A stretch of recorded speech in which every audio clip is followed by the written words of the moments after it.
ఇదేమిటి జగన్మోహన్ రెడ్డి గారు, ఓటు వేయలేదని ప్రజలు నిందించడం ఏమిటి? ఇదెక్కడ చోద్యం? ఈ ఓటమి ఊహించలేదన్నారు, బాగుంది. మీరేంటి, ఎవరు ఊహించలేదు ప్రజలు మీకు ఇలాంటి ఘోర పరాభవాన్ని కట్టబెడతారని? ఓడిస్తారనుకున్నాం కానీ ఇలాంటి స్క్రిప్ట్ రాసి పెట్టారని ఎవరు అనుకున్నారు? కాబట్టి ఊహించలేదన్నంత వరకు బాగానే ఉంది. కానీ బటన్ నొక్కి డబ్బులు పంచితే ఆ డబ్బు తీసుకొని కూడా ఓటు వేయలేదని అక్క చెల్లెమ్మలను, అన్నదమ్ములను, అవ్వాతాతలను నిందించడం ఏమిటి? మీకు ఓటు వేస్తేనే వారికి ప్రేమాభిమానాలు, ఆప్యాయతలు ఉన్నట్లా? వేయకపోతే లేనట్లా? ఆ అక్క చెల్లెమ్మలకు పిల్లలు లేరు? ఆ పిల్లలకు మంచి భవిష్యత్తు కావాలని వారు కోరుకోరు? ఆ అవ్వాతాతలకు కొడుకులు, కూతుళ్ళు లేరు? వారికి భద్రమైన జీవితం ఉండాలని ఆ అవ్వాతాతలు కోరుకోరు? మీరు బటన్ నొక్కితే ఖాతాల్లో డబ్బులు పడ్డాయి, నిజమే. కానీ వారందరికీ కుటుంబాలు ఉన్నాయే. ఆ కుటుంబాలకు మీరు వేసిన డబ్బులతోనే తెల్లారదు కదా. మీరు పెంచిన విద్యుత్ ఛార్జీలు కడుతున్నది వారు కాదు. దేశంలో ఎక్కడా లేని ధరలతో మండిపోతున్న పెట్రోల్, డీజిల్ కొంటున్నది వాళ్ళు కాదు. మందు సంగతులు బహిరంగంగా మాట్లాడడానికి చాలామంది సంకోచిస్తారు, కానీ నేను ఊరుకోను. ఉన్న సంగతి ఉన్నట్టు మాట్లాడుకోవాల్సిందే.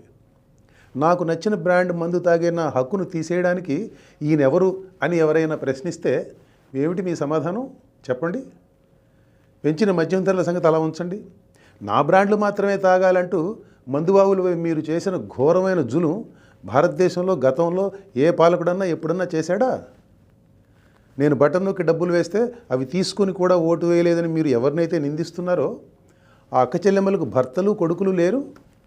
మీ పుణ్యమా అని వారి మందు ఖర్చు బడ్జెట్ పెరిగిందని, దానికి తోడు మీ బ్రాండ్ల మందు తాగితే ఒళ్ళు కూడా గుల్లవుతున్నదని ఆ అక్క చెల్లెమ్మలకు తెలియదు? ఇదంతా అలా ఉంచండి జగన్మోహన్ రెడ్డి గారు. ఎవరి డబ్బు ఎవరికి ఇస్తున్నారు మీరు?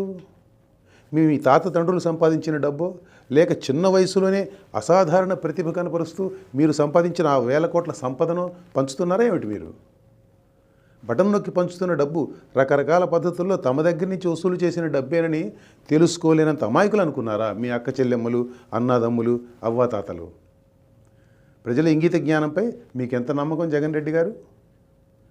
డబ్బు పంపకంలో అవినీతి లేకపోతే పాలనలో అవినీతి లేనట్లేనా? మీ పాలనలో మద్యం, మైనింగ్, ఇసుక అవినీతికి ఎలా రహదారులుగా మారింది జనానికి తెలియదు అనుకుంటున్నారా ఏమిటి కొంపదీసి? లేక మీరు డబ్బు పంచుతున్నారు కాబట్టి వారు దాన్ని పట్టించుకోరనుకున్నారా ఆ అవినీతిని? పంచిన డబ్బుకు చేసిన అప్పులకు ఏమాత్రం పొంతం లేదనే సంగతి కూడా ప్రజలకు తెలుసు, చాలా బాగా తెలుసు. డబ్బు పంచడం అన్న ఏకసూత్ర కార్యక్రమంతో పరిపాలించాను కాబట్టి నన్ను గెలిపించాలని అనుకోవడంలోనే అసలు లోపం ఉందని మీకు ఇంకా అర్థం కాకపోవడమే మీలోని లోపం. సంక్షేమం నాతోనే పుట్టిందని మీరు చెప్పడం జనానికి నచ్చలేదు జగన్ రెడ్డి గారు. అభివృద్ధి అనేది ఒకటి ఉంటుందని, పిల్లల భవిష్యత్తు బాగుంటాలంటే పాలన ఆ దారిలో నడవాలని వారికి తెలుసు, జనానికి చక్కగా తెలుసు. స్కూల్ భవనాలకు రంగులు వేసి టీచర్ల బోధనాశక్తితో నిమిత్తం లేకుండా ఇంగ్లీష్ మీడియం పాట పాడి విద్యారంగాన్ని సంస్కరించేశారని మీరు చెబితే ఢిల్లీ నుంచి వచ్చిన జర్నలిస్టులు నమ్ముతారేమో. అక్క చెల్లెమ్మలు ఎందుకు నమ్ముతారు? రేషనలైజేషన్ పేరుతో ఇంటి పక్కన్న బడిని మీరు మూసివేసిన సంగతి వారికి తెలియదు.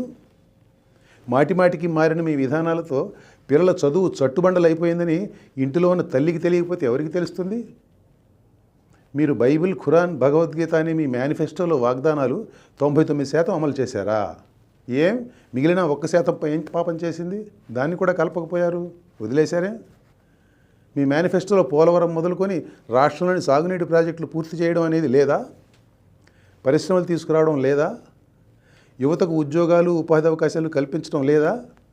శుభ్రమైన రోడ్లు లేవా? పంట కాలువలు బాగు చేయడం లేదా? ధరలు తగ్గించడం లేదా? చక్కటి శాంతి భద్రత పరిస్థితి మెయింటైన్ చేయడం లేదా? Just asking. అలా అయితే అసలు మీ మేనిఫెస్టోలోనే ఏదో తేడా ఉన్నట్టు కాదు. పనికిరాని మేనిఫెస్టో ఒకటి తయారు చేసి మొత్తం అమలు చేసామంటే సరిపోతుందా? మీ పాలనలో ఏం ఉందో, ఏమి లేదో, చెడు ఏం జరిగిందో, మంచి ఏం జరిగిందో చెప్పాలంటే చాలా ఉంది. ఇట్లా చెప్పేది కాదు, ఇక్కడ చెప్పేది కాదు. దాని మీద 600 పేజీల పుస్తకం రాశాను, విధ్వంసం అని. చదువుకోండి. ఇక తీరికేగా మీకంతా. ఒక పక్క జనాన్ని నిందిస్తూనే మరో పక్క ఎక్కడో మోసం, అన్యాయం జరిగింది కానీ ఆధారాలు ఇవ్వడం విచిత్రంగా ఉంది జగన్ రెడ్డి గారు. పైగా దేవుడికి తెలుసు అంటారు. ఏ దేవుడు? పైన ఉన్నాడు అనుకుంటున్న దేవుడా, లేక ఢిల్లీలో ఉన్న దేవుడా? ఏ దేవుడైనా కానీ అలాంటి మాటలలో ప్రయోజనం ఉండదండి. ఎవరేం చేసినా కానీ మీకున్న 40% ఓటు బ్యాంకును తగ్గించలేకపోయారన్నారు, నిజమే. పోయినసారి ఎన్నికల్లో మీకు 151 సీట్లు వచ్చినా కానీ టీడీపీ ఓటు బ్యాంక్ కూడా టీడీపీతోనే ఉందిగా. మరి వారిని అంతా ఎగతాళి చేశారు ఎందుకు అప్పుడు మీరు? దేవుడు రాసిన స్క్రిప్ట్ అన్నారు. ఇప్పుడు ఈ స్క్రిప్ట్ ఎవరు రాసినట్టు? ప్రజాస్వామ్యం అంటే ఇలాగే ఉంటుంది. 5 ఏళ్ళు ప్రతిపక్షంలో ఉండి 5 ఏళ్ళు అధికారంలో ఉన్న తర్వాత కూడా మీకు ఆ విషయం అర్థం కాలేదు. మిమ్మల్ని ప్రజలు ఎందుకు తిరస్కరించారనే దానికి మీకు తెలియకుండా సమర్థన మీరే ఇచ్చుకున్నారు. మీకు అర్థం కానిది ప్రజలకు అర్థమైంది. అందుకే మిమ్మల్ని ఇక చాలు ఇంటికి వెళ్ళండి అన్నారు. నమస్కారం.